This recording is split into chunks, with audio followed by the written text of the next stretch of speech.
believing he had it right. He was raised in a devout Christian home, attended Bible college, pastored churches, and was even accepted into a Master of Divinity program at Fuller Seminary. The last place he expected to end up was the Catholic Church. Then he taught a church history class. I wanted to give attendees some familiarity with the heroes of the faith since the time of Christ, Crawford recalls. He planned to cover from the apostles to the present in 16 weeks. But as he prepared, he made a discovery that stopped him cold.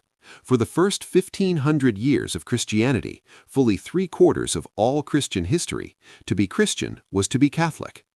I had never taken the time to consider it from an intellectual perspective before, he says.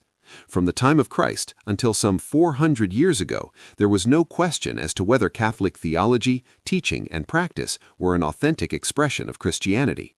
They were the only expression of Christianity which existed.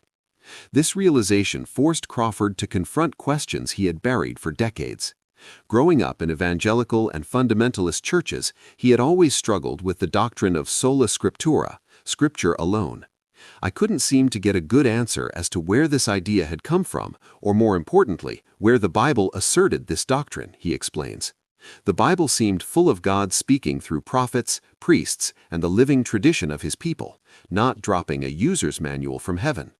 The lack of agreement among Protestants troubled him deeply. Everyone interpreted Scripture differently, and the only solution offered was to accept uncertainty.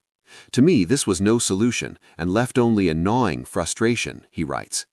When Crawford examined the 5 solae of the Reformation more closely, he found himself disagreeing with most of them.